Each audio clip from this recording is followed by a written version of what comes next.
Deus abençoe sua vida. Vamos ser ministrados. Pastor Charles, por gentileza, pode chegar por aqui. Conseguimos, né? O café não saiu, mas a ministração sai, né? Uma alegria poder recebê-lo aqui nessa noite. Pastor Charles é de casa, um amigo, um irmão. Não perdemos tempo, né? Sempre estamos ali orando juntos, conversando, caminhando.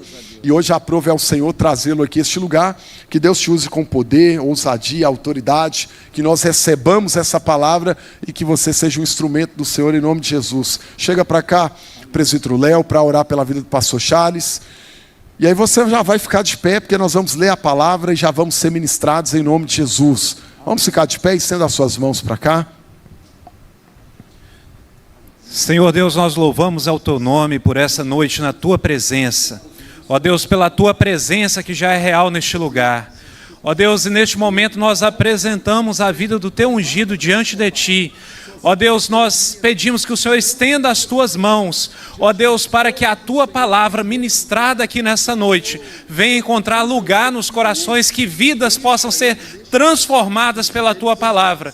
Ó Deus, que o Senhor toque nos lábios do Teu servo, ó Deus, para que o que Ele pronunciar aqui, que venha direto do céu, que venha direto do coração de Deus, para a edificação da Tua igreja. É o que nós te pedimos em nome de Jesus. Amém. Paz do Senhor, irmãos. Pode se assentar. A gente vai envelhecendo, vai ganhando uns presentinhos de amor. E eu troquei o óculos. Tem 8 dias que eu estou com esse óculos. Então de longe eu estou enxergando igual visão raio-x. Mas de perto eu ainda não consegui me ajustar com ele. Mas eu tenho a mídia da nona, Deus seja louvado. E tecnologia ajuda a gente a resolver um tanto de coisa. Eu estava rindo ali porque, na verdade, a palavra que eu quero ministrar, ser o primeiro, irmãos, é sempre um desafio, porque o primeiro é sempre alvo de comparação dos outros que vêm depois.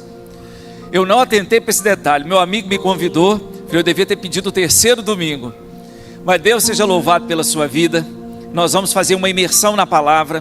Nós vamos viajar para Canaã de 1385 a.C. 30 anos estão se encerrando sobre um tempo de liderança de Josué. E eu estava rindo que o texto, que o Senhor colocou no meu coração, foi o que a Gleice terminou ministrando. Eu e minha casa, e nós vamos ver que isso é mais sério do que a gente imagina. Josué está terminando 30 anos de liderança de um povo que ele conheceu muito bem. Ele acompanhou os 40 anos de liderança de Moisés. Ele viu o povo que viu o sobrenatural de Deus reclamar de sede. Ele viu o povo que viu o sobrenatural de Deus pedir carne. Ele viu o povo que viu o sobrenatural de Deus fazer um bezerro de ouro. Ele viu esse povo que viu o cuidado e o zelo de Deus por 40 anos sob a liderança de Moisés. Aquele povo simplesmente sentir saudades da comida do Egito. Agora, 30 anos sobre a sua liderança estão chegando ao fim, um ciclo está se encerrando. Porque a vida da gente é feita de ciclos. E ele decide reunir todo o povo, a liderança das 12 tribos de Israel, num lugar que é muito importante e que é carregado de um simbolismo espiritual. Eles vão estar reunidos na cidade de Siquém. Siquém era uma cidade que ficava num vale com o mesmo nome. Neste vale nós temos 2 montes importantes, o Monte Ebal e o Monte Gerizim. Não tenho tempo, mas quem tem Bíblia em casa vai ler Deuteronômio 27 e 28. Eu acho que o 28 de Deuteronômio se tornou mais conhecido porque é um monte de onde se lança o quê? As bênçãos e as maldições. Irmãos, do 1 até o 14, você vai saber o que você colhe de bom quando você decide obedecer o Senhor. Mas do 15 ao 68, o que a gente enfrenta quando nós desobedecemos o Senhor? O castigo é maior, não é não? Que a gente fique do 1 até o 14 para a gente colher coisas boas, obedecendo ao Senhor. Amém? E lembre-se de uma coisa, a obediência de hoje gera o seu milagre amanhã. Olha para quem está pertinho, se você não conhece, vai ter a chance de conhecer agora. Diga, A obediência de hoje, com fé, a obediência de hoje gera o seu milagre amanhã. Amém? Então vamos viajar para Canaã de 1385 a.C. Projeta para a gente aí, Moisés, Josué, capítulo 24.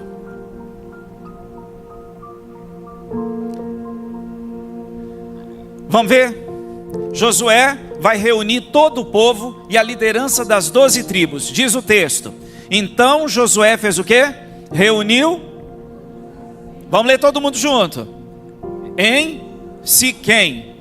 Convocou também os líderes, os chefes, os juízes, os oficiais de Israel, e todos vieram e fizeram o quê? Como vocês estão aqui nessa noite. Siquém é uma palavra que traduzida significa ombro. E tem 3 eventos que eu considero que são muito importantes que aconteceram em Siquém. E aí a gente começa a entender por que Josué vai reunir o povo exatamente em Siquém. Quem é bom de escola dominical, o que aconteceu em Siquém? Silêncio condena. Quando Abraão chegou em Canaã, o primeiro lugar que ele vai levantar um altar de adoração ao Senhor é exatamente em Siquém. E é em Siquém que o Senhor vai aparecer pela segunda vez e vai prometer para Abraão lhe dar uma descendência e entregar a possessão da terra à descendência de Abraão, que nessa altura do campeonato, está lá em Gênesis 12, versos 6 e 7, ele ainda não teve o seu nome mudado. Então ele chega em Canaã com que nome? Abrão. Só lá na frente é que Deus vai mudar o nome dele para Abraão, que significa pai de multidões. Em Siquém, Deus deu uma ordem a Jacó que fosse a Betel edificar um altar, e ele decide parar em Siquém, que ficava 64 quilômetros antes de Betel. E o que ele vai fazer aí? Nós vamos descobrir agora, lá em Gênesis 35. Moisés, vamos passear. Gênesis 35, 2 a 4, depois a gente volta para Josué. Para a gente poder entender por que escolher Siquém, para renovar um compromisso de lealdade com o Senhor, para renovar uma aliança e um pacto, porque Siquém era um lugar muito importante na história do povo de Israel. Dá lá. Jacó disse à família e a todos que estavam com ele o quê? Joguem fora,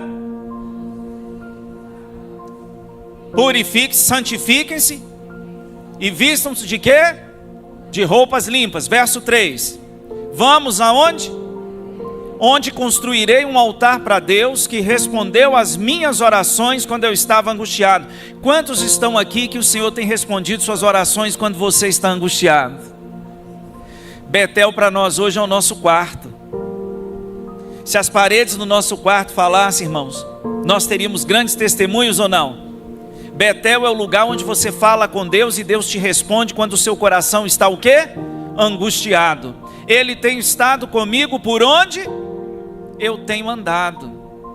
Olha que coisa linda, Deus está com você por onde você anda. Amém, irmãos? Por isso que os passos de um homem são dirigidos por quem? Pelo Senhor.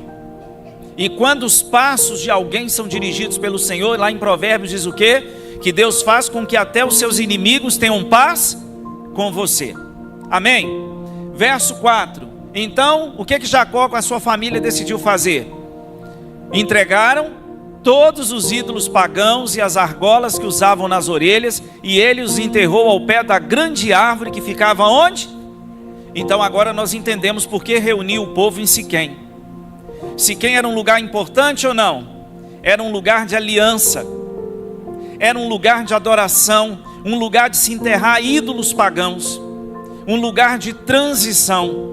Então agora já dá para entender por que Josué vai escolher Siquém para renovar um pacto de compromisso com o Senhor. Amém? Está aí comigo? Tá, agora a gente volta para Josué, Moisés. Capítulo 24. Agora verso 2.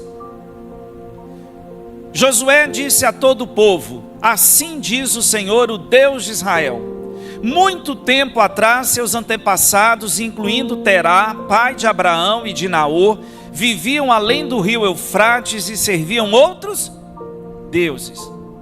É interessante, irmãos, que quando a história do povo de Deus começa, eles são chamados inicialmente de quê? De hebreus. Por que hebreus? Hebreu significa da além do rio. Deus traz Abraão de Ur dos Caldeus, que ficava da além do rio Eufrates. Por isso que a gente vai ver aqui que o Senhor começa a usar a boca de Josué para quê? Para eles fazerem uma retrospectiva de tudo que Deus havia feito até o tempo dele. É interessante que eu vejo que tem uma metodologia que Deus usa na Bíblia que a gente não gosta, que é a repetição. Já notaram isso? Mãe entende o que eu estou falando. Toda mãe fala o que para o filho? Já te falei 1 milhão de vezes. Sabe aquelas sandálias que ganham vida própria e fica espalhada pela casa afora? Uma toalha de banho que tem um espírito rebelde, encharcada, molhada, em cima da cama, e deixa a mãe quase infartando, porque ela já falou 1 milhão de vezes que aquela toalha não deve ficar em cima da cama. Aí o apóstolo Paulo, quando ele escreve à igreja de Filipos, lá em Filipenses 3:1, ele fala assim: eu não me canso de escrever-vos as mesmas coisas. Isso não é incômodo nenhum para mim. Por quê? Porque isso é segurança para vós. Vocês já notaram que toda vez que a gente vem na igreja, nós somos expostos a textos que nós já lemos? Sim ou não? Quem aqui não conhecia Josué 24? Quem não conhecia? Impossível. Nós já lemos isso várias vezes. Mas por que Deus fala as mesmas coisas para nós? Porque nós temos memória curta. Nossa memória é seletiva. Diz que seu ouvido também. Isso é igual a membrana plasmática. Tem permeabilidade seletiva. O que significa? Só passa o que você quer. A gente só escuta o que é do nosso interesse. Sim ou não? Então está ali Josué, trazendo à memória tudo que o Senhor fez na vida daquele povo, desde o dia em que ele tirou Abraão da além do Eufrates. Vamos lá, próximo versículo. Mas eu tirei seu antepassado Abraão da terra além do Eufrates, e o conduzi à terra de Canaã.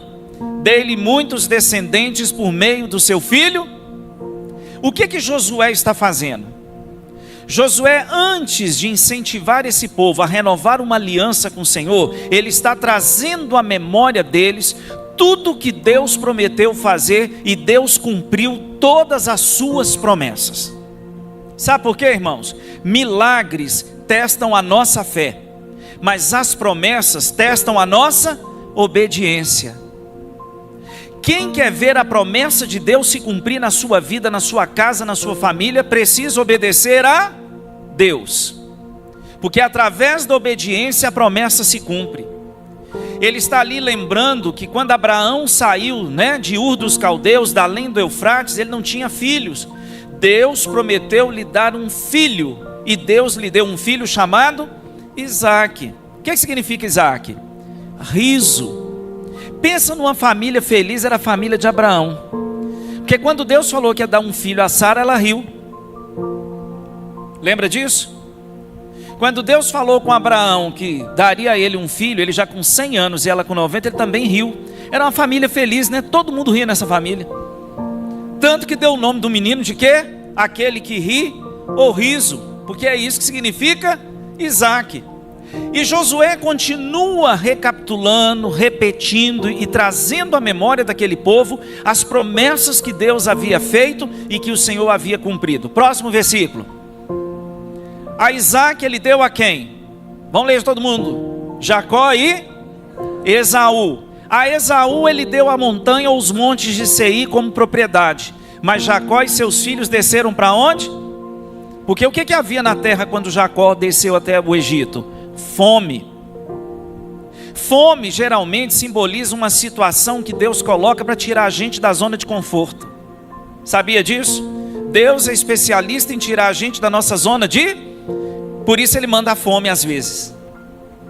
Quando nós estamos angustiados e nós estamos na prova, irmão, orar às 3 da madrugada é para os fracos. Sim ou não? Quando você está na prova, que você está na luta, jejuar não é problema nenhum. Concorda? As orações mais bonitas que nós já fizemos, aquelas que vêm do fundo do nosso coração, foi quando a gente estava na prova. Pensa num povo difícil. Olha para quem está do seu lado e olha para você. Ô povinho, gente. Aí eu entendo, já falei isso aqui numa vez que eu vim ministrar, que Jesus chamou a gente de ovelha, sonso. Jesus chamou todo mundo de sonso. Vocês são tão sonsos que vocês precisam de um pastor para não perder o caminho. E aqui está um sonso de cabelo branco falando para você nessa noite. Sonseira pura. E aí o Senhor está dizendo: eu prometi que daria descendência, né, a Abraão, eu dei a ele Isaque, e a Isaque nasceu Esaú e Jacó. Continuando. Então enviei Moisés e Arão e lancei pragas terríveis sobre o Egito. E depois o que o Senhor fez? O Senhor não prometeu que tiraria eles da escravidão? Deus cumpriu a promessa ou não?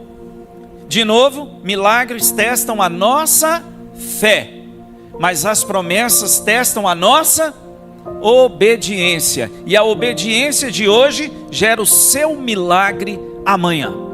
Glória a Deus por isso. Vamos lá, continuando. Quando eu tirei seus antepassados do Egito e eles chegaram ao Mar Vermelho, os egípcios os perseguiram com carros de guerra e de cavaleiros. Faraó parecia ser invencível. E Deus permite que ele entre numa muralha de água de um lado e do outro, abre o Mar Vermelho, permite aquele povo passar a pé enxuto. E está aí algo que eu gostaria de ver, porque eu nunca vi uma muralha feita de água. E eu fico imaginando, para quem nunca viu um muro feito de água de um lado e do outro, metros e metros de altura, tinha que ter um corajoso para dar o primeiro passo. Tinha ou não tinha? Imagine que Deus pedisse vocês para poderem atravessar o Rio Doce no período de cheias. Nona, coloca o pé que eu faça a água abrir. Quem seria o corajoso aqui, o primeiro a colocar o pé, hein? Para ver a água do Rio Doce, barrenta daquele jeito de um lado, carregada de metais, enriquecida aquela água, com vitamina de tudo que você puder imaginar, paredão de água do Rio Doce de um lado, paredão de água do Rio Doce do outro, você colocando o pé para atravessar. Sempre tem alguém que vai esperar o primeiro corajoso entrar para ir depois. Nosso comportamento é de gado, vocês já notaram? Se um corre para um lado, todo mundo corre para o mesmo lado. Sim ou não? E aí Deus está trazendo a memória e dizendo: olha, um dia vocês foram escravos na terra do Egito, eu prometi que ia libertar vocês e cumpri aquilo que eu prometi. Próximo versículo. Seus antepassados clamaram ao Senhor e eu coloquei escuridão entre os israelitas e os egípcios. Fiz o mar desabar sobre ele e os afoguei. Vocês viram com os próprios olhos o que eu fiz contra os egípcios. E depois vocês viveram muitos anos. Quanto tempo no deserto?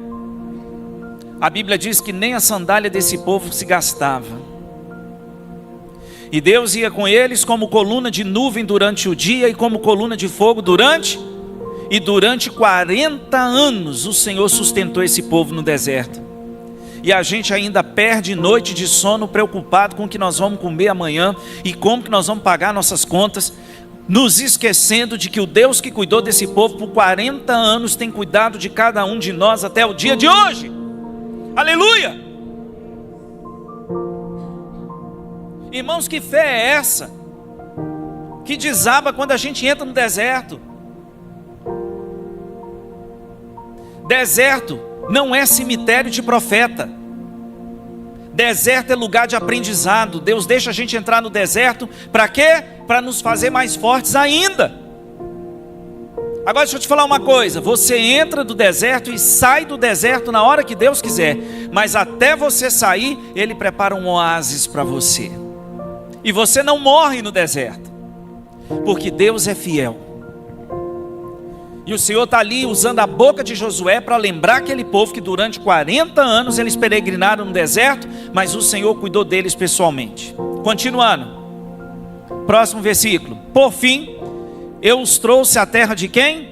Dos amorreus, a leste do Jordão. Os amorreus lutaram contra vocês, mas eu os destruí diante de vocês. Eu os entreguei em suas mãos e vocês tomaram posse da terra deles. Não tenho tempo, mas Números capítulo 21 conta essa história para a gente. Seom e Og, dois reis que pareciam invencíveis, mas que o Senhor os derrotou diante do povo escolhido dele. E a história foi tão profunda que Moisés, ele relembra essa história lá em Deuteronômio no capítulo 3, e lá no capítulo 31 ele volta e faz menção de novo em relação aos amorreus. Quando Deus chama Abraão Lá em Gênesis 15, né? Ele separa do sobrinho Mala, que foi junto com ele, que não era para ter ido. Tem hora que a gente quer carregar peso extra, né? Deus deu uma ordem para ele sair junto com a esposa dele, não era para carregar ninguém, e a gente tem mania de querer carregar os outros. E é interessante que ali, depois que os dois se separaram, o Senhor mostra para Abraão qual seria a terra que ele daria a ele. Mas ele falou: não é agora que você vai tomar posse. Sua descendência andará peregrina na terra por 400 anos, até que se complete a medida de quem? Dos amorreus. Deus foi paciente e ainda esperou para poder tratar com os amorreus. Pensa num povo de grande estatura, num povo idólatra, num povo cruel, num povo que simboliza na Bíblia tudo aquilo que se opõe à vontade de Deus. Quando a gente fala dos amorreus, nós estamos falando de quem? Nós estamos falando de tudo aquilo que se opõe à vontade de Deus. Mas deixa eu te falar, a última palavra é dele. E quando ele ordena, não tem inimigo que fique de pé, irmãos. Pode ser amorreu, eteu, perizeu, jebuseu e eu mesmo. Euzão. Tem tanto eu como inimigo e a gente esquece que às vezes o maior inimigo somos nós. Eu mesmo, euzinho, euzão. Então nessa lista aí dos perizeus, dos jebuseus, dos eteus, você vai colocar os eus que estão reunidos aqui. Deus às vezes vai ter que nos quebrar para que a gente entenda qual é a vontade dele na nossa vida. Continuando, vamos lá. Então Balaque, rei de Moabe, filho de Zippor, declarou guerra contra Israel, mandou chamar Balaão, filho de Beor, para fazer o quê? E tem crente que não dorme quando alguém revela assim: ó, tem uma obra de macumbaria feita para você, arrepia até o cabelinho da nuca. Falei: incrédulo. Deus transforma a maldição em bênção naqueles que têm a marca do Cordeiro sobre eles. Não vale encantamento sobre o povo de Deus. Deus está usando Josué para dizer: gente, teve profeta feiticeiro que foi contratado para amaldiçoar vocês, mas eu, o Senhor dos Exércitos, transformei maldição em bênção. Como é que vocês acham que nós chegamos até aqui? Toda palavra que é proferida contra a nossa casa e a nossa família, que não procede do Senhor, não se cumpre. Porque o que vale é a promessa de Deus, aquilo que Deus prometeu para você, em relação aos seus filhos e à sua descendência. Nós vamos entender por que Josué vai dizer que eu e minha casa serviremos ao Senhor. A gente usa isso aí como frase de efeito, coloca em camiseta, coloca isso adesivado no carro, mas nós vamos entender que era esse despertamento, esse chamado de Josué era para um posicionamento diante de uma cultura pagã, ateísta, hedonista, idólatra, exatamente como a cultura que nós estamos imersos nela hoje. Vocês já notaram que o diabo tenta sempre destruir a família e a igreja? Sim ou não? Porque não foi ele quem criou a família e muito menos foi ele quem criou a igreja. Mas eu quero te lembrar nessa noite que nós não estamos sozinhos, porque maior é aquele que está em nós do que aquele que está no mundo. Olha, vocês se lembram quando Balaão foi contratado para lançar maldição sobre vocês? Mas eu, o Senhor, transformei maldição em bênção. Próximo versículo. Quando vocês atravessaram o Jordão e chegaram a Jericó, os habitantes de Jericó lutaram contra vocês, como fizeram os amorreus, os ferezeus, os cananeus, os hititas, os girgazeus, os heveus e os jebuseus. Mas o que Deus está dizendo ali? Mas eu os entreguei nas mãos de vocês. Irmãos, cidades fortificadas caíram sem nenhuma estratégia de guerra, sem o uso de espadas ou de lanças, porque é o Senhor quem faz os nossos inimigos retrocederem. Aleluia! Está achando que a sua oração não tem resposta? Quando você está de joelho dobrando, intercedendo em favor da sua casa e da sua família, Deus está derrubando e fazendo retroceder aqueles que se levantam contra você. Vocês estão entendendo que antes de falar eu e minha casa serviremos ao Senhor, Josué está ali recapitulando tudo que Deus fez, desde o dia que chamou Abraão até os dias de Josué? O que ele vai fazer? Ele vai lançar uma decisão, mas antes de lançar um desafio, ele vai o quê? Ele vai recapitular informações que eles já tinham acerca do Senhor. E vocês concordam que nós temos mais informações do que Josué e o povo daquele tempo? Nós temos a Bíblia inteira na nossa mão, irmãos. Está tudo pronto. A arma de guerra é a sua palavra. Não é à toa que a palavra de Deus é comparada a uma espada, de um gume ou de dois. Corta para os dois lados, mais eficiente que a tramontina. E é corte rápido, viu? Tem hora que você lê a palavra de Deus, você fala assim: Senhor dos exércitos, isso é para mim, é para você mesmo. Olha ali, continuando. Enviei terror adiante de vocês para expulsar os 2 reis dos amorreus, Seom e Og. Não foram espadas e nem arcos que lhe deram a vitória. Irmão, nós só chegamos até aqui não é porque o nosso braço é bom, não. Eu tenho um braço forte, tenho nada. É o Senhor quem peleja as nossas guerras. Não é à toa que Ele é chamado nosso grande general. Nós cantamos com tanto carinho na igreja, o nosso general é Cristo. Seguimos os seus passos e nenhum inimigo nos resistirá. Continuando. Eu lhes dei uma terra que vocês não cultivaram, cidades que não construíram, e cidades onde agora habitam. Eu lhes dei vinhedos e olivais para alimentá-los, embora vocês não tenham os plantados. Irmãos, a gente não dorme preocupado com as coisas que nós temos que fazer no amanhã. Nós estamos sempre cansados para as coisas de Deus, porque nós estamos sobrecarregados com as coisas da terra. Inútil vos será bem cedo levantar, que mais? Penosamente trabalhar, pois aos seus amados Ele dá enquanto. Nós nunca fomos um povo preguiçoso, porque a Bíblia condena a preguiça. Mas sabe por que a gente chegou até aqui? Porque nós cremos que o Senhor está cuidando do nosso amanhã. É Deus quem está cuidando da sua família. Pastor, o que eu faço por esse filho que não voltou, não está na presença do Senhor? Continue orando, intercedendo por ele. Continue intercedendo pelos seus primos, pelos seus sobrinhos, pelos seus netos. Porque a Bíblia diz que os filhos são herança de quem? Deus não dá filho ruim para ninguém. Preste atenção nisso.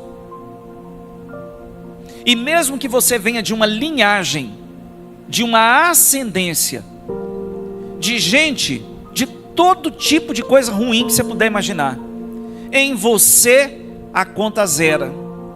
Deus faz nova todas as coisas, e a sua descendência será abençoada sobre a terra. Pastor, eu venho de uma família de gente alcoólatra, de gente pilantra, de gente que destruiu o casamento, que destruiu a família. Preste atenção, você não vai repetir os erros daqueles que vieram antes de você, porque é o Senhor quem reescreve a sua história.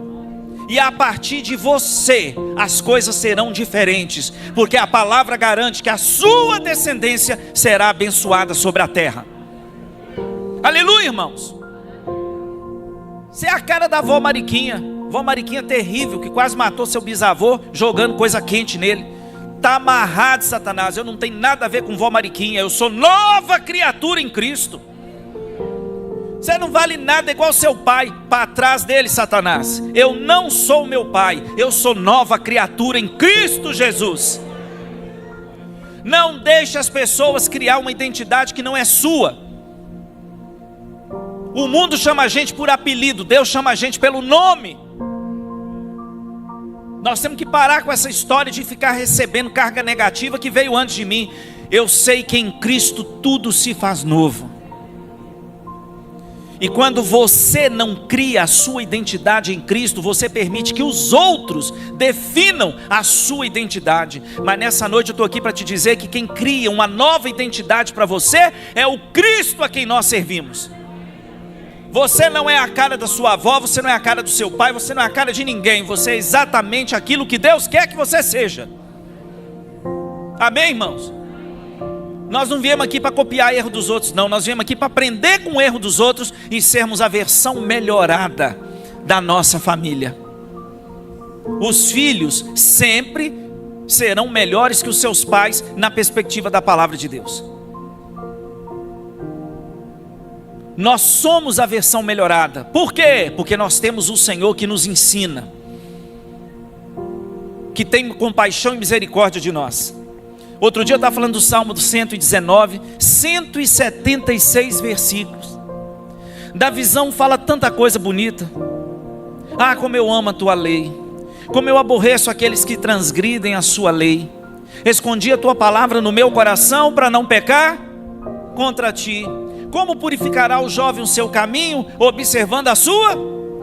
O abençoado termina o salmo dizendo: desgarrei-me como ovelha perdida. Tem lógico um negócio desse?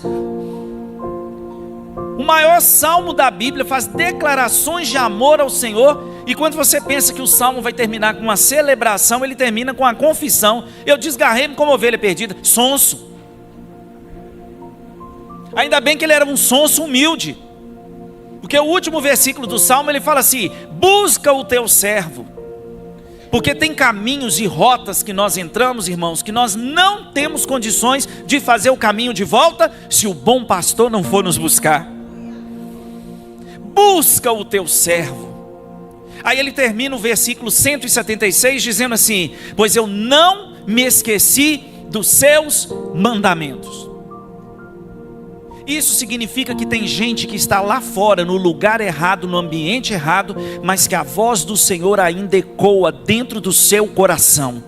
Se você tem um parente, um filho, alguém que se desviou, lembre-se que ele pode até estar fora hoje da presença do Senhor, mas aquilo que foi semeado no coração dele continua ecoando dentro da sua cabeça e do seu coração, e o Senhor vai buscá-lo de volta, como a ovelha perdida que se extraviou. Crê nisso? O bom pastor ainda busca a ovelha perdida. Que Deus é esse? Deus dos deuses, Elohim, Deus Altíssimo, que ainda vai buscar a ovelha que se perdeu. Aí no verso 14: portanto, temam e sirvam-no de todo o coração.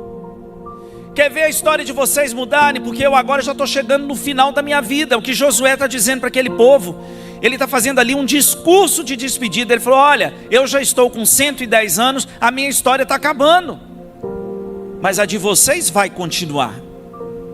Continuem lançando fora os ídolos que seus antepassados serviam quando viviam além do Eufrates no Egito. Sirvam somente ao Senhor. 15. Mas se vocês se recusarem a servir ao Senhor, escolham hoje a quem servirão. Escolherão servir os deuses aos quais seus antepassados serviam além do Eufrates? Ou os deuses dos amorreus em cuja terra vocês habitam? Quanto a mim, eu e minha casa serviremos. Servir no hebraico tem 5 significados que eu quero compartilhar com você aqui. Servir significa trabalhar para alguém. O que Josué está dizendo ali? Eu e minha descendência escolhemos trabalhar para o Deus de Israel, para o verdadeiro Deus. O nome original de Josué era Oséias, que significa salvação. Se você ler Números 13, verso 8, você vai ver que ele se chamava Oséias, filho de Num, da tribo de Efraim. Quando chega no verso 16 de Números 13, Moisés troca o nome de Josué. Agora ele vai chamar Yeshua, e nós conhecemos esse nome. Conhecemos ou não conhecemos? Agora o que significa Josué? Jeová é salvação ou Yahvé salva. Então, na verdade, quando ele diz, eu e minha casa serviremos ao Senhor, ele está dizendo, eu e minha descendência trabalharemos para o Deus verdadeiro. Servir ainda significa render obediência, pertencer a um Senhor, entregar-se com fidelidade e viver sobre autoridade. Eu e minha família escolhemos viver sobre a autoridade do Deus eterno, do soberano Deus de Israel. Você já fez esse pacto com o Senhor? Eu e minha casa vamos viver sobre a autoridade de Jesus Cristo. E não vamos retroceder na aliança e no pacto que nós fizemos. Era tempo daquela geração de Josué se posicionar diante de Deus, diante daquilo que eles já sabiam acerca do Senhor. Vocês concordam que nós já conhecemos muitos textos na Bíblia de cor e salteado? O que falta para a gente experimentar aquele sobrenatural que Deus prometeu para nós? Obediência, porque a Bíblia é um livro que se trata de obediência, de Gênesis a Apocalipse. Então ele está dizendo o que? Nós escolhemos trabalhar para Deus, para o Deus de Israel, a pertencer ao Deus de Israel, a viver sobre a autoridade do Deus de Israel. Nós nos entregamos com fidelidade ao Deus de Israel e nós escolhemos a partir de hoje a trabalharmos somente para Ele. Amém? Posicionamento. Decisão é mais importante do que informação. Não adianta ter a informação, mas não saber o que fazer com ela. O que Josué está fazendo ali? Ele está recapitulando com eles tudo que Deus fez do dia que chamou Abraão até o dia dele, até os seus dias. Aí, para você poder entender o que é eu e minha casa serviremos ao Senhor, eu trouxe um videozinho que os meninos vão colocar ali. Às vezes ficar em cima do muro já é escolher de que lado eu estou. Preste atenção nesse vídeo, você vai entender o que Josué está fazendo com o povo. O muro já é nosso. Havia um grande muro. De um lado do muro estavam os anjos de Deus. Do outro lado do muro estavam os demônios. E em cima do muro havia um jovem indeciso, se entregava a sua vida para Deus, ou se deveria aproveitar um pouco mais os prazeres do mundo. O jovem indeciso observou que o grupo do lado dos anjos chamava e gritava sem parar para ele: "Ei, desce do muro agora, vem para cá." Já os demônios não gritavam e nem diziam nada. Essa situação continuou por um tempo, até que o jovem indeciso resolveu perguntar aos demônios: "Os anjos ficam o tempo todo me chamando para descer e ficar do lado deles. Por que vocês não me chamam e nem dizem nada para me convencer a descer para o lado de vocês?" Grande foi a surpresa do jovem quando os demônios responderam: "É porque o muro já é nosso. Infelizmente, há muitas pessoas em cima do muro, em dúvida entre o reino de Deus e o reino das trevas. Não existe meio termo. Quem está em cima do muro já está no reino das trevas. O seu coração está dividido, por isso serão culpados." Oséias 10:2. Quem não se decidir pelo reino de Deus, sua alma será condenada à eternidade em um lugar de grande dor e sofrimento. Se você está em cima do muro, desça imediatamente para o reino de Deus, enquanto há tempo. O que os demônios disseram? O muro já é nosso. Perceberam que os demônios não estão fazendo nada para chamar o jovem para pular para o lado deles? Porque estar em cima do muro já é uma posição. Irmãos, eu sei que é muito bonito a gente chegar e falar: eu e minha casa serviremos ao Senhor. Mas vocês estão entendendo o desafio que Josué está fazendo para aquele povo? O que Josué está dizendo para aquele povo é: desçam do muro. Decidam servir ao Senhor em verdade e em sinceridade. Se vocês renovarem a aliança e o compromisso de serem fiéis ao Senhor, o Senhor vai abençoar vocês em todas as áreas da vida. É sério ou não é? A gente fala: eu e minha casa serviremos ao Senhor, parecendo que é uma frase de efeito, uma coisa romântica. Não, é um desafio. E o que eu acho bonito nessa história é que Josué não obriga aquele povo a renovar o pacto com o Senhor. Sabe qual que é o nosso problema? Nós tentamos mudar os outros à força. Vocês já notaram que a gente sempre trabalha para tentar mudar o outro, quando na verdade quem tem que mudar primeiro? Quem tem que mudar, irmãos? Seja você a mudança que você tanto espera no seu filho. Seja você a mudança que você tanto espera no seu cônjuge. Seja você a mudança que você espera na sua família. Posicione-se diante de Deus, e o Senhor bradará com vitória a seu favor. Sabe por que ele está dizendo, eu e minha casa serviremos ao Senhor ali? Moisés, volta para mim, Josué 23. Volta um capítulo, por favor. A gente vai ver o 14, o 15 e o 16. Olha lá o que Josué está dizendo para aquele povo. Em breve morrerei, irei pelo caminho de toda a terra. Gente, ele já estava com 110 anos. Vocês sabem de todo o coração que todas as boas promessas do Senhor seu Deus, se o quê? E nenhuma das promessas de Deus falhou na sua vida até hoje. Sim ou não? Você que está aqui, fala para mim quando foi que Deus te prometeu alguma coisa que Ele não cumpriu. Josué está dizendo para aquele povo que até os dias dele, tudo aquilo que o Senhor prometeu, o Senhor fez. E agora que ele está partindo, que ele está deixando este mundo, se eles renovarem a aliança com o Senhor, todas as promessas do Senhor se cumpririam nas gerações futuras. Próximo versículo. Mas assim como o Senhor seu Deus lhes deu as coisas boas que Ele prometeu, também fará vir calamidade sobre vocês se lhe desobedecerem. O Senhor seu Deus os eliminará completamente desta boa terra que lhes deu. Verso 16. Se vocês quebrarem a aliança do Senhor, seu Deus, servindo ou adorando outros deuses, a ira do Senhor arderá contra vocês e desaparecerão rapidamente da boa terra que Deus lhes deu. A rebeldia ou a rebelião contra Deus custa muito caro. Eu nunca vi, Jó fala isso e eu acho perfeito quando ele diz que ele nunca viu ninguém contender com Deus e ter paz. Já viram? Você já viu alguém brigar com Deus e ter paz?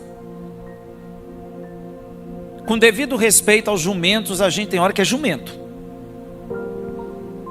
É por isso que quando os casais começam a ter conflitos de relacionamento, vêm me pedir para orar, ora por esse jumento. Eu falo, mas quem casa com jumento é o quê? Entenderam? Porque existe uma armadilha diante de nós que é muito séria. A idolatria. Às vezes nós não percebemos que nós estamos na mesma guerra, com os anjos de um lado e os demônios do outro. Nós ainda estamos em guerra, irmãos. A guerra não acabou. O que nós precisamos decidir é de que lado nós vamos ficar. Calvino dizia que o coração do homem é uma fábrica de ídolos, e o nosso coração é uma fábrica de ídolos mesmo. Nós idolatramos filho, idolatramos cônjuge, nome, sobrenome, posição social, bairro que a gente mora, placa de igreja que a gente congrega, e no caixão não entra nada disso. Entra? Não. O que nós temos que ser é apaixonados por Jesus. Uma geração de gente apaixonada por Jesus, que vai dizer, Senhor, eu e minha casa serviremos ao Senhor. Quando você abre a porta do seu coração e da sua casa, essa porta vai dizer qual é a influência que vai governar sua vida e a sua família. Mas nesta noite nós vamos fazer o contrário daquele povo. Eu não vou continuar porque o tempo não me permite isso, mas vocês vão ler o capítulo 24 de Josué, combinado? Combinado? Antes de dormir. Eu já li mais da metade do capítulo. Porque na verdade o que eles vão fazer? Eles vão pegar uma rocha, uma pedra, e vão colocar como testemunho de que aquele povo serviria o Senhor. de todo o seu coração. Aí você fala assim, e eles obedeceram? Aí vem Juízes depois para entristecer o coração da gente. Mas Josué foi uma influência positiva na sua geração. E o que Deus quer fazer através da nossa família é que nós também sejamos inspiração para outras famílias. Tem muita gente que pisa no pé com a gente. Eu chamo carinhosamente de carne de pescoço. Tem umas carnes de pescoço soltas por aí. Mas tem gente que é canal de bênção na nossa vida. Sim ou não, irmãos? Tem gente que faz a diferença.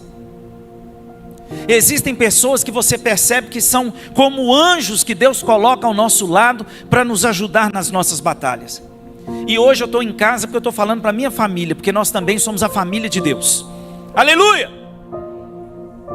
Essa pessoa que está aí do seu lado, ela está caminhando para entrar no mesmo céu que você vai entrar. E Deus é tão bom, irmãos, que nem nome Ele deixa a gente acostumar com o nosso nome. Outro dia eu estava falando isso, tem gente que não gosta do próprio nome. Eu falei, a Bíblia diz que nós vamos receber um novo nome numa pedrinha branca que ninguém sabe. Ninguém ainda sabe.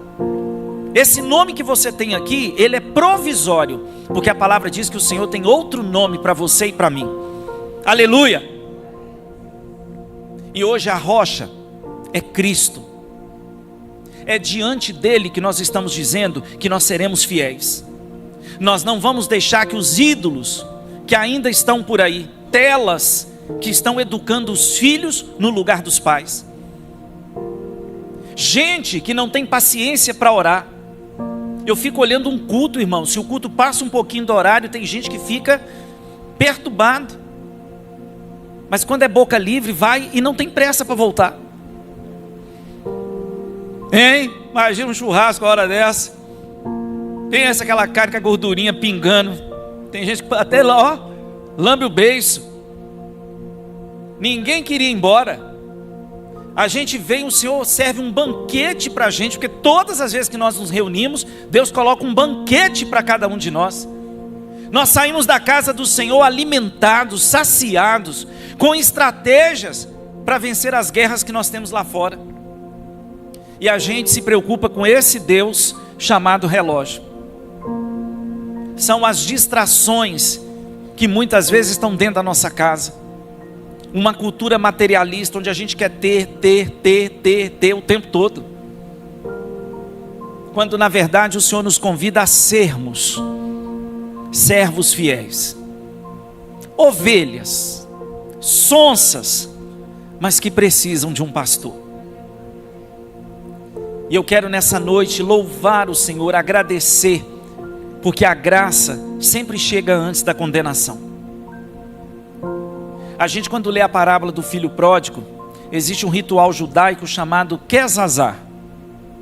Quando alguém quebrava aliança com a comunidade ou com a aldeia que essa pessoa vivesse, se misturando com gentios e gastando o seu dinheiro e todos os seus bens com os gentios, o que os moradores dessa cidade, dessa aldeia faziam? Eles corriam até a pessoa quando a pessoa estava voltando, quebravam vasos de barro ou de cerâmica de frente para a pessoa, e quando aquele vaso era quebrado, eles estavam dizendo assim: você rompeu uma aliança conosco, você não é mais bem-vindo neste lugar.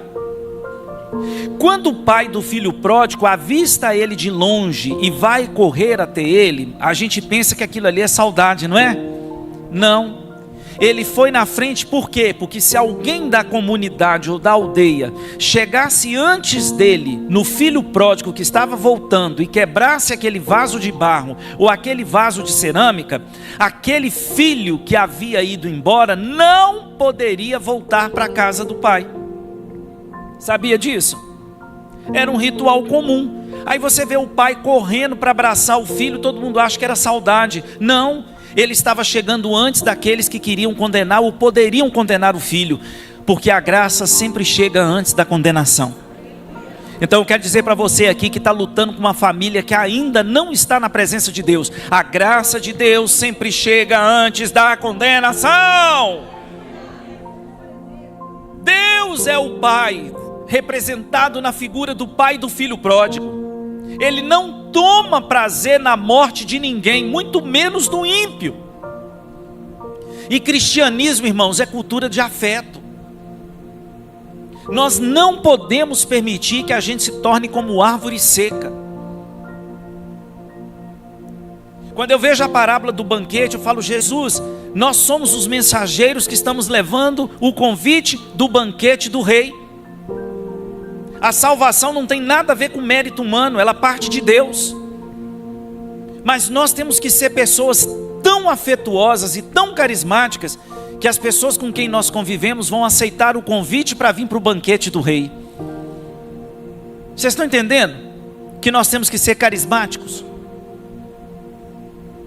Tem crente antipático, crente que você olha e fala assim: mas isso é crente? Denorex, quem são os mais antigos sabe o que eu estou falando. Parece, mas não é. Gente que não dá um bom dia para o vizinho, não gosta de misturar não. Como é que vai salvar, irmãos? Como é que o amor de Cristo vai chegar numa pessoa que você diz que não combina com ela? Meu santo não combina com ela. Eu falei: santo? Eu tenho em mim o Espírito Santo de Deus, não tem santo não, é Ele quem me santifica. Nós temos que ser mais carinhosos. Cristianismo é cultura do afeto. E qual é o maior dom? Amar. Porque quem não é capaz de amar pelo poder do Espírito Santo, não é capaz de perdoar também. Mas não desista de lutar pela sua família, porque a graça ainda chega antes da condenação. E o pai da parábola do filho pródigo tem outro detalhe que a gente não percebe. Naquele tempo se usava túnica. A Bíblia diz que ele se apressou, ele correu para ir ao encontro do filho. Mulheres entendem isso. Imagina uma mulher tentando correr com aquele saião batendo lá no pé e jeans ainda, para travar o movimento das pernas. Aquele homem, para poder correr, o que ele teve que fazer com a túnica? Subir até a altura dos joelhos. Um homem de idade avançada, de posição elevada, não podia mostrar as pernas. Olha como é que os tempos mudaram. Era um ato vergonhoso. Mas o pai deixou tudo para encontrar o filho que agora estava voltando para casa. Amém? E você vai celebrar a volta daqueles que por enquanto, não estão na presença do Senhor. Desgarrei-me como ovelha perdida. Busca o teu servo, pois eu não me esqueci dos seus mandamentos. Palavra do Senhor para nós nessa noite. Sua família é sua herança, seu patrimônio, o bem maior que você tem. E se nós não lutarmos por aquilo que nós tanto defendemos ou amamos, quem é que vai fazer isso? Ninguém. Mas eu quero que você lembre-se que Deus é como o pai do filho pródigo. Ele vai fazer o que tiver ao alcance dele, para que a graça chegue na nossa casa. Amém. Deus abençoe sua vida. Eu sempre, quando eu venho aqui, meu amigo já até sabe, nosso ministério de louvor está aí? Quem é do ministério de louvor? Vem cá. Tem um cântico antigo que nós cantamos: recebi um novo coração.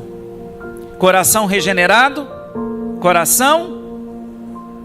Você crê nisso? Quem puder, fique de pé. Se você ficar sentado, Deus vai aceitar a sua adoração do mesmo jeito.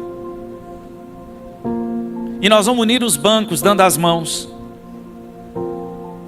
Somos corpo, assim, bem ajustados. Está vendo essa pessoa linda do seu lado aí? Você não conhece direito não, né? Mas é companheiro de viagem. Está indo para o céu. Oh, que maravilha! Vamos morar todo mundo na Jerusalém Celestial. E lá não vai ter periferia não, viu? Qualquer lugar em Jerusalém eu estou satisfeito. E nós vamos declarar nessa noite que nós também somos uma família. E o inferno não tem poder de nos separar. Nós caminhamos juntos. E é juntos que nós somos mais fortes. Eu preciso de você, meu irmão, e você precisa de mim. E quem sai do nosso caminho é o diabo. Vamos declarar isso nessa noite? Recebi um novo coração do Pai. Olha para essa bênção com essa voz. Vem cá. Feche os seus olhos, você já conhece a letra. Recebi um novo coração do Pai. Declare isso nessa noite. Coração regenerado. Oh Deus! Coração transformado. Coração que é ensinado por Jesus. Como fruto deste novo coração, eu declaro a paz de Cristo. Te abençoo, meu irmão. Preciosa é a nossa comunhão. Somos corpos Assim bem ajustados, totalmente ligados, unidos, vivendo em amor, uma família. sem qualquer falsidade. Oh Senhor, Vivendo a verdade, expressando a glória do Senhor, uma família, vivendo o compromisso do grande amor de Cristo. eu preciso De ti, querido irmão, precioso és para mim, querido. irmão. Você vai repetir isso olhando para a pessoa que está do seu lado. Eu preciso de você, meu irmão. Somos companheiros de viagem. Novo Coração do Pai, coração regenerado, coração transformado. coração que é inspirado por Jesus. Somente pelo Senhor, como fruto deste novo coração, eu declaro a paz de Cristo. Te abençoo, meu irmão. Preciosa é a nossa comunhão. Somos corpos assim bem ajustados, totalmente ligados, unidos, vivendo em amor, uma família. Oh, Qualquer falsidade, te adoramos, Senhor. vivendo a verdade, expressando A glória do Senhor, uma família, vivendo um compromisso do grande amor de Cristo. Eu preciso de ti, querido irmão. Precioso és para mim, querido irmão. Eu preciso de ti, querido irmão. precioso és para mim, querido irmão. Aplauda ao Senhor nessa noite. Ele é o nosso Pai. E eu e minha casa serviremos ao Senhor. Você pode se assentar. Vem cá, meu querido. Você é minha família. Ó o irmão esbelto que eu ganhei. Ainda chego nesse patamar aí, viu? A gente com a nossa pochete aqui, irmão. Aí eu chego perto desse homem aqui. Esse homem parece uma tábua de passar roupa. Falei, nossa, se eu não tiver uma boa autoestima, eu estou lascado. Mas olha, eu quero agradecer o convite. Eu estou em casa. Toda vez que eu venho aqui, eu falo com ele, eu me sinto em casa. Isso é amor, irmãos. Amor fraternal. E é o que sobra no final. Quando nós estivermos na glória, nós não vamos precisar nem da fé, e nem da esperança, porque nós já estaremos com o Senhor. E aí o que que sobra? Amor eterno. Recebe meu abraço, o Senhor te abençoe e continue firme, porque a viagem está quase terminando. Falta muito pouco para o barco encostar no nosso destino profético. O céu é a nossa pátria. Deus te abençoe. Pode ficar por aqui. Amém. Pode chegar por aqui, você tem que receber das mãos do casal. Isso aí, pois é. Isso aí é o quê? Para emagrecer, tudo assim, feito no óleo ungido, né? Não engorda, né? Glória a Deus. Deus é bom. Amém. Deus é bom. Graças a Deus, irmãos. Obrigado, pastor Charles.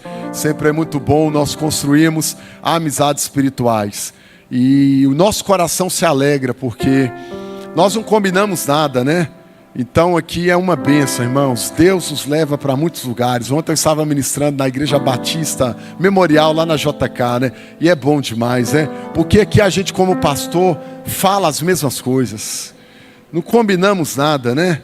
E ele vem aqui no final e dá uma arrematada daquelas que é boa, né? E você fica, ai, o que o pastor mandou ele falar, né? Quanto tempo a gente vem falando aqui, né? Você que fica mais preocupado com outras coisas do que se encher de Deus. Que Deus abençoe sua vida. Nossa família seja bendita, abençoada pelas mãos do Salvador.